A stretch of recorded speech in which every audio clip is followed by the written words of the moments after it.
हरे कृष्णा। अभी 14 के मनमंत्र के हम कथा श्रवण करेंगे। भौत मनमंत्र की कथा तथा 14 मनमंत्र के श्रवण का फल। मार्कंड जी कहते हैं, ब्राह्मण, इसके पश्चात आप तुम भौत मुनि की उत्पत्ति का प्रसंग सुनो तथा उस समय होने वाले देव ऋषियों और पृथ्वी का पालन करने वाले मनुपुत्र आदि के नाम भी श्रवण करो।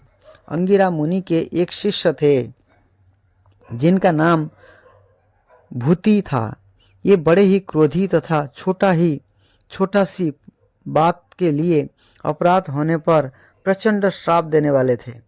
उनकी बातें कठोर होती थी।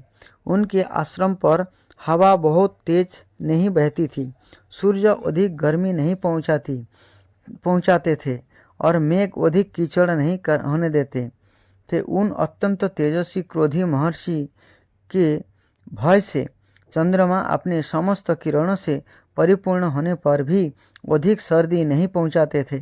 समस्त ऋतुएं उनकी आज्ञा से अपने आने का क्रम छोड़कर आश्रम के वृक्ष पर सदा ही रहती और मुनि के लिए फल फूल प्रस्तुत करती थी।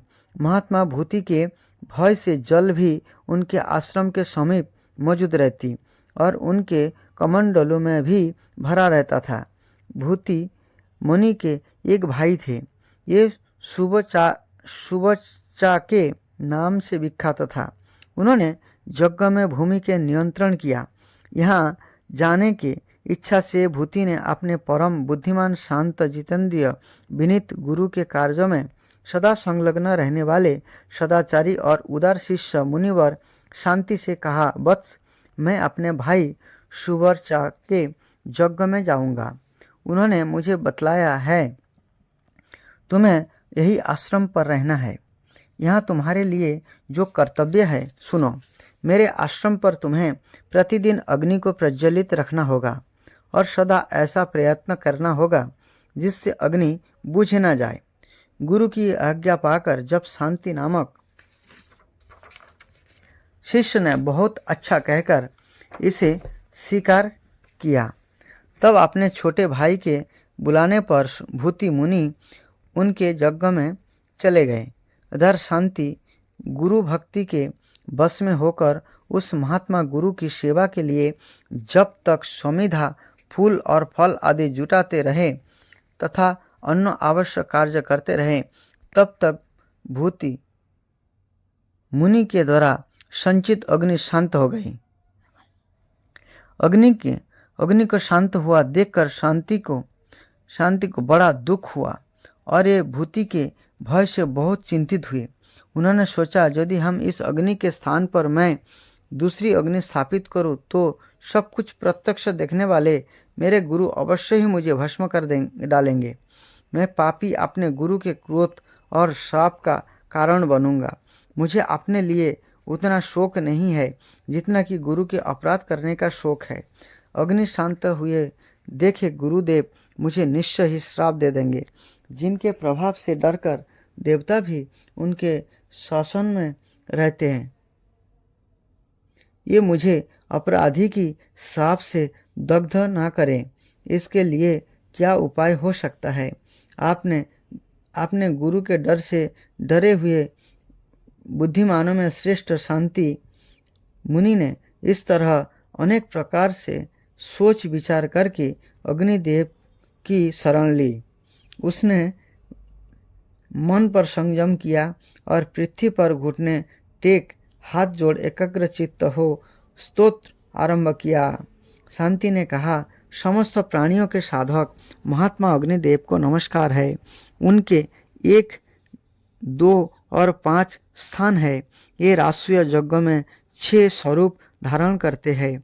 समस्त देवताओं को वृत्ति देने वाले अत्यंत तेजस्वी अग्निदेव को नमस्कार है, जो संपूर्ण जगत के कारण स्वरूप तथा पालन करने वाले हैं। उन अग्निदेव को प्रणाम है। अग्नि, तुम संपूर्ण देवताओं के मुख हो। भगवान तुम्हारे द्वारा ग्रहण किए हुए भविष्य सब देवताओं को तृप्त कराता है, क्योंकि अग्नि के मुंह से भगवान खाते हैं। तुम्हारी समस्त देवताओं को तुम ही समस्त देवताओं के प्राण है। तुम में हवन किया हुआ भविष्य अत्यंत पवित्र होता है, फिर वही मेघ बनकर जल रूप में परिणत हो जाता है। फिर उस जल से सब प्रकार के अन्न आदि उत्पन्न होते हैं। अनिल सारथे, फिर उन समस्त अन्न आदि से सब जीव सुखपूर्वक जीवन धारण करते हैं। अग्निदेव, तुम्हारे द्वारा उत्पन्न की हुई औषधियों से मनुष्य यज्ञ करते हैं। यज्ञों से देवता, दैत्य तथा राक्षस तृप्त होते हैं। हुतासन, उन यज्ञ के आधार तुम ही हो। अतः अग्नि, तुम्हें सब के आदि कारण और स्वर्ग स्वरूप है। देवता, दानव, यक्ष, दैत्य, गंधर्व, राक्षस, मनुष्य, पशु, वृक्ष, मृग, पक्षी तथा सर्प, ये सभी तुमसे ही तृप्त होते हैं और तुम्ही से बुद्धि के प्राप्त होते हैं। तुम्ही से इनकी उत्पत्ति है और तुम्ही में इनका लय होता है। देव, तुम्ही जल की सृष्टि करते हो और तुम्ही उनके पुनः सुख लेते हो। इस प्रकार अग्निदेव का वो स्तुति कर रहे हैं। तुम्हारे पकाने से ही जल प्राणियों की पुष्टि करता है। तुम देवताओं में तेज, सिद्धि में कांति, नागों में विष और पक्षियों में वायु रूप से स्थित हो। मनुष्य में क्रोध, पक्षी और मृग आदि में मोह, वृक्षों में स्थिरता, पृथ्वी में कठोरता, जल में द्रवत्व तथा वायु में जल रूप से तुम्हारी स्थिति है। अग्नि व्यापक होने के कारण तुम आकाश में आत्मा रूप से स्थित हो। अग्निदेव, तुम संपूर्ण भूतों के अंतःकरण में विचरते तथा सबका पालन करते हो। विद्वान पुरुष तुमको एक कहते हैं तथा फिर भी ये तुम्हें 3 प्रकार बतलाते हैं। तुम्हें 8 रूपों में कल्पित करके ऋषियों ने आदि यज्ञ का अनुष्ठान किया है। महर्षिगण इस विश्व को तुम्हारी सृष्टि बतलाती है। हुतासन, तुम्हारे बिना यह संपूर्ण जगत तत्काल नष्ट हो जाएगा। ब्राह्मण हव्य, कव्य आदि के द्वारा साहा और सौधा का उच्चारण करते हुए तुम्हारी पूजा करके अपने कर्म के अनुसार विहित उत्तम गति को प्राप्त होते हो। देव पूजित अग्निदेव, प्राणियों के परिणाम आत्मा और वीर्य स्वरूप तुम्हारी जलाएं तुमसे ही निकलकर सब भूतों का दाह करती है। परम कांतिमान अग्निदेव, संसार की यह सृष्टि तुमने ही की है। तुम्हारा ही यज्ञ स्वरूप वैदिक कर्म सार्वभूतमय जगत है। पीले नेत्र वाले अग्निदेव, तुम्हें नमस्कार है। हुतासन, तुम्हें नमस्कार है। पावक, आज तुम्हें नमस्कार है। हव्यवाहन, तुम्हें नमस्कार है। तुम ही खाए पिए हुए पदार्थों को पचाने के कारण विश्व के पालक हो। तुम ही खेती को पकाने वाले और जगत के पोषण हो। तुम ही मेघ हो, तुम ही वायु हो और तुम ही समस्त प्राणियों का पोषण करने के लिए खेती के हेतुभूत बीज हो। भूत, भविष्य और वर्तमान सब तुम ही हो।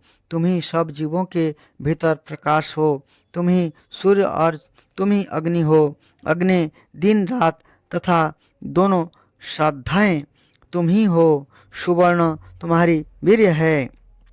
तुम सुवर्ण की उत्पत्ति के कारण हो। तुम्हारे गर्भ में सुवर्ण की स्थिति है। सुवर्ण का मतलब सोना। सुवर्ण के समान तुम्हारी कांति है। मुहूर्त, क्षण, त्रुटि और लोप सब तुम ही हो। जगत प्रभु, कला, काष्ठा और निमेष आदि तुम्हारे ही रूप है। यह संपूर्ण दृश्य तुम ही हो। परिवर्तनशील काल ही तुम्हारा ही स्वरूप है। प्रभु, तुम्हारी जो काली नाम की जिह्वा है वह काल को आश्रय देने वाली है। उसके द्वारा तुम पाप के भय से हमें बचाओ तथा इस लोक के महान भय से तुम्हारी रक्षा करो। महान भय से हमारी रक्षा करो। इस प्रकार से उस शिष्य ने अग्निदेव का स्तुति किया। तुम्हारे जो कराली नाम की जिह्वा है वो महाप्रलय की कारण स्वरूपा है। उसके द्वारा हम पापों तथा यह लोक के महान भय से बचाओ। तुम्हारी जो मनोजवा नाम की जीवा है, यह लघिमा नामक गुण स्वरूपा है। इसके द्वारा तुम पापों तथा इस लोक के महान भय से हमारी रक्षा करो। तुम्हारी जो सुलोहिता नामक जीवा है, यह संपूर्ण भूतों की कामना पूर्ण करती है। इसके द्वारा तुम पापों तथा इस लोक के महान भय से हमारी रक्षा करो। तुम्हारी जो सुधूम्र वर्ण नाम की जीवा है, यह प्राणियों के रोगों के दाह करने वाली है। इसके द्वारा तुम पापों तथा इस लोक के महान भय से हमारी रक्षा करो। तुम्हारी जो स्फुलिंगिनी नामक जीवा है, जिससे संपूर्ण जीवों के शरीर उत्पन्न होते हैं, इसके द्वारा तुम पापों तथा इस लोक के महान भय से हमारी रक्षा करो। तुम्हारी जो विश्वा नामक जीवा है, यह समस्त प्राणियों का कल्याण करने वाली है। उसके द्वारा तुम पापों तथा इस लोक के महान भय से हमारी रक्षा करो। हुतासन, तुम्हारा नेत्र पीले, ग्रीवा लाल और रंग समला है। तुम सब दोषों से हमारी रक्षा करो और संसार से हमारा उद्धार कर दो। वही सप्तर्षि, कुशानु, हव्यवाहन, अग्नि, पावक, शुक्र तथा हुतासन, इन 8 नामों से पुकारे जाने वाले अग्निदेव, इन 8 नामों से पुकारे जाने वाले अग्निदेव, तुम हमारी रक्षा करो। तुम अक्षय, अचिंत, समृद्धिमान, दुस्सह एवं अत्यंत तीव्र बनी हो। तुम मूर्ति स्वरूप में प्रकट होकर अविनाशी कहे जाने वाले संपूर्ण भयंकर लोगों को भस्म कर डालते हो, अथवा तुम अत्यंत पराक्रमी हो। तुम्हारे पराक्रम की कहीं सीमा नहीं है। हुतासन, तुम संपूर्ण जीवों के हृदय कमल में स्थित उत्तम, अत्यंत एवं स्तवन करने के योग्य स्तव हो। तुमने इस संपूर्ण चराचर विश्व को व्यक्त कर रखा है। तुम एक होकर भी यहाँ अनेक रूपों में प्रकट हुए हो। पावक, तुम अक्षय हो। तुम ही पर्वतों और वनों सहित संपूर्ण पृथ्वी, आकाश, चंद्रमा, सूर्य तथा दिन रात हो। महासागर के उदर में बड़ा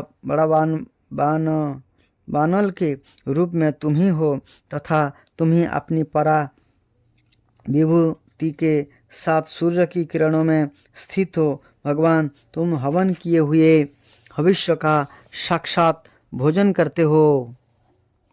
इसलिए बड़े बड़े यज्ञ में नियम परायण महर्षिगण सदा तुम्हारी पूजा करते हैं। तुम यज्ञ के स्तुत होकर सोमपान करते हो तथा विसट का उच्चारण करके इंद्र के उद्देश्य से दिए हुए भविष्य को भी तुम ही भोग लगाते हो। और इस प्रकार पूजित होकर तुम संपूर्ण विश्व का कल्याण करते हो। विप्रगण अभीष्ट फल की प्राप्ति के लिए सदा तुम्हारा ही यजन करते हैं। संपूर्ण देवताओं में तुम्हारी महिमा का गान किया जाता है। यज्ञ परायण श्रेष्ठ ब्राह्मण तुम्हारी ही प्रसन्नता के लिए सर्वथा अग्नों सहित वेदों का पठन पाठन करते रहते हैं। तुम ही यज्ञ परायण ब्रह्मा, सब भूतों के स्वामी भगवान विष्णु, देवराज इंद्र, अर्जमा, जल के स्वामी वरुण, सूर्य तथा चंद्रमा हो। संपूर्ण देवता और असुर भी तुम ही को हविष्य द्वारा संतुष्ट करके मनोवांछित फल प्राप्त करते हैं। कितने ही महान दोषों से दूषित वस्तु क्यों न हो, यह सब तुम्हारे ज्वालाओं के स्पर्श से शुद्ध हो जाता है। सब स्थानों में तुम्हारे भस्म से किया हुआ स्नान ही सबसे बढ़कर है। इसलिए मुनिगण संध्या काल में उसका विशेष रूप से सेवन करते हैं। सूची नाम वाले अग्निदेव, मुझ पर प्रसन्न होइए। वायु रूप मुझ पर प्रसन्न हो। अत्यंत निर्मल कांति वाले पावक, मुझ पर प्रसन्न हो। विधुन्नमय, आज मुझ पर प्रसन्न हो।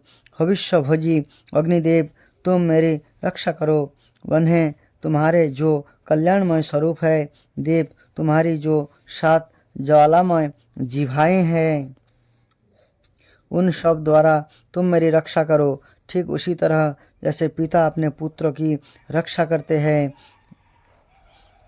मैंने तुम्हारी स्तुति की है। मार्कंड जी कहते हैं, मुने शांति के इस प्रकार स्तुति करने पर भगवान अग्निदेव ज्वालाओं से घिरे हुए उनके समक्ष प्रकट हुए।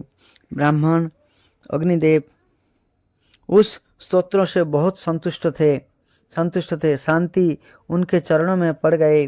फिर उन्होंने मेघ के समान गंभीर वाणी में शांति से कहा, विप्रवर, तुमने जो भक्ति पूर्वक मेरा स्तवन किया है उससे मैं संतुष्ट हूँ और तुम्हें वर देना चाहता हूँ। तुम्हारी जो इच्छा हो मांग लो। शांति ने कहा, भगवान, मैं तो कृतार्थ हो गया, क्योंकि आज आपके दिव्य स्वरूप का प्रत्यक्ष दर्शन कर रहा हूँ। तथापि मैं भक्ति से विनीत होकर जो कुछ आपसे कहता हूँ उसे आप सुने। देव, मेरा आचार्य आपने आश्रम में भाई के यज्ञ में गए हैं। ये जब लौट कर आए तो इस स्थान को आपने सनात देखें। साथ ही यदि आपकी मुझ पर कृपा हो तो वह दूसरा वर भी दीजिए। मेरे गुरुदेव के कोई पुत्र नहीं है, उन्हें कोई सुयोग्य पुत्र प्राप्त हो।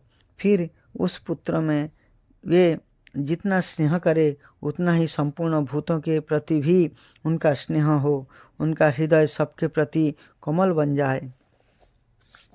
शांति की यह बात सुनकर अग्निदेव ने कहा, महामुने, तुमने गुरु के लिए वर 2 मांगे हैं, आपने लिए नहीं। इससे तुम पर मेरी प्रसन्नता और भी बढ़ गई है। देखिए किस प्रकार से गुरु भक्ति है, गुरु का कैसे उन्होंने सेवा किया, स्वयं अग्निदेव से प्रार्थना किया और अपने लिए नहीं गुरु के लिए वर मांगा। इसलिए अग्निदेव और ज़्यादा प्रसन्न हुए। वास्तव में गुरु की भक्ति कैसे करनी चाहिए इसमें यहाँ सीखने के लिए मिलता है। गुरु के प्रति समर्पित कैसे रहना चाहिए ये स्टोरी सिखाते हैं। तुमने गुरु के लिए जो कुछ मांगा है वो सब प्राप्त होगा, उनके पुत्र होगा और संपूर्ण भूतों के प्रति उनका मैत्री भी बढ़ जाएगी। उनका पुत्र भौत्य नाम से प्रसिद्ध और मनमंत्र का स्वामी होगा। भौत्य मनमंत्र। साथ ही वह महाबली, पराक्रमी और परम बुद्धिमान होगा, जो एकाग्रचित होकर उस स्तोत्रों के द्वारा मेरी स्तुति करेगा। उसकी समस्त अभिलाषा पूर्ण होगी तथा उसे पुण्य की भी प्राप्ति होगी। यज्ञ में, पूर्व के समय, तीर्थ में और होम का कर्म में जो धर्म के लिए मेरे इस स्तोत्र का पाठ करेगा उसके लिए यह अत्यंत पुष्टिकारक होगा। होम ना करने तथा अयोग्य समय में होम करने आदि के जो दोष है और अयोग्य पुरुषों द्वारा हवन करने से जो दोष उत्पन्न है, उन सब को यह स्तोत्र शून्य मात्र से शांत कर देगा। पूर्णिमा, अमावस्या तथा अन्य सर्वों पर मनुष्य द्वारा सुना हुआ मेरा यह स्तोत्र उनके पापों का नाश करने वाला होता है। मार्कंड जी कहते हैं, मुने, यह कहकर भगवान अग्नि उनके देखते देखते बुझे हुए दीपक की भांति तत्काल अदृश्य हो गए। अग्निदेव के चले जाने पर शांति का चित्त बहुत संतुष्ट था। उनके शरीर में हर्ष कारण रोमांच हो आया था। इसी अवस्था में उन्होंने गुरु के आश्रम में प्रवेश किया और यहाँ अग्निदेव को पहले की भांति प्रज्वलित देखा। इससे उन्हें बड़ी प्रसन्नता हुई। इसी बीच में उन्होंने गुरु भी छोटे भाई के यज्ञ के अपने आश्रम को लौटे। शिष्य शांति ने गुरु के सामने आकर उनके चरणों में प्रणाम किया। उनके दिए हुए आसन और पूजा को स्वीकार करके गुरु ने उनसे कहा, वत्स, तुम पर तथा अन्य जीवों पर भी मेरा स्नेह बहुत बढ़ गया है। मैं नहीं जानता तो क्या बात है। यदि तुम्हें कुछ पता हो तो बताओ। तब शांति ने अपने आचार्यों से अग्नि के बुझने आदि की सब बातें यथार्थ रूप से कह सुनाया। यह सुनकर गुरु के नेत्र स्नेह के कारण सजल हो आए। उन्होंने शांति को हृदय से लगा लिया और उन्हें अंग उपांग सहित संपूर्ण वेदों का ज्ञान कराया। तदंतर भूति मुनि के भौत नामक पुत्र हुआ जो भविष्य में मनु होगा। इस मनमंत्र में चाक्षुष, कनिष्ठ, पवित्र, भ्राजिर तथा धारावृक ये 5 देवतागण माने गए हैं। इन सब के इंद्र होंगे। सूची जो महाबली, महापराक्रमी तथा इंद्र के समस्त गुणों युक्त होंगे। अग्निध्र, अग्निबाहु, सूची, मुक्त, माधव, शुक्र और अजित ये 7 उस समय के सप्तर्षि होंगे। गुरु, गंभीर, बंधु, भरत, अनुग्रह, स्त्रीमानी, प्रतीर, विष्णु, शंकरानंद, तेजस्वी तथा शुभ ये मुनि के पुत्र होंगे। कष्टु जी, इस प्रकार मैंने तुम्हारे 14 मनमंत्र का वर्णन किया। उन सब का क्रमशः श्रवण करके मनुष्य पुण्य का भागी होता है तथा उनके संतान कभी क्षीण नहीं होता। प्रथम मनु जो है, पहला मनु के बारे में हमने बताया था, अलग अलग नाम दोबारा बता देता हूँ। स्वयंभूप मनमंत्र, सारोचिष मनमंत्र, उत्तम मनमंत्र, तामसक मनमंत्र, रोइवत मनमंत्र, चाक्षुष मनमंत्र, वैवस्वक मनमंत्र, सूर्य सावर्णिक मनमंत्र, ब्रह्म सावर्णिक मनमंत्र, धर्म सावर्णिक मनमंत्र, रुद्र सावर्णिक मनमंत्र, दक्ष सावर्णिक मनमंत्र, रोच मनमंत्र और भौत्य मनमंत्र। यह 14 मनमंत्र है जिनका नाम है। ब्रह्मा जी के एक दिन में होते हैं 14 मनमंत्र।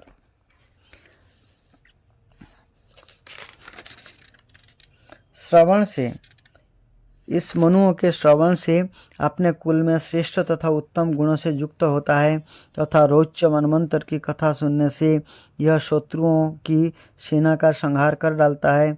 बहुत मनमंत्र की कथा श्रवण करने पर मनुष्य देवता की कृपा प्राप्त करता है। इतना ही नहीं, इसे अग्निहोत्र के पुण्य तथा गुणवान पुत्र की प्राप्ति होती है। मनमंत्रों के देवता ऋषि इंद्र, मनु के पुत्र तथा राजवंशों का वर्णन सुनकर मनुष्य सब पापों से मुक्त हो जाता है। देवता ऋषि इंद्र, राजा तथा मनमंत्रों के स्वामी ये प्रसन्न होकर कल्याणमयी बुद्धि प्रदान करते हैं। ऐसी बुद्धि पाकर मनुष्य शुभ कर्म करता है जिससे यह 14 इंद्रियों की आयु पर्यंत उत्तम गति का उपभोग करता है। इस प्रकार से जब वेदों की हम कथा सुनते हैं उसमें पुण्य कर्मों का भी फल मिलता है। बहुत से भगवान बुद्धि देते हैं, धन प्राप्त की होती है। तो कथा जो है, एक तो आत्मा की शुद्धि होती है और वास्तविक ज्ञान होता है जो भगवान के सृष्टि का, और अलग अलग कथा से शिक्षा मिलता है। तो हमें इस प्रकार से कथाओं को सुनते रहना चाहिए और अपने कल्याण करना चाहिए। यही हमारे जीवन का उद्देश्य है। हरे कृष्ण।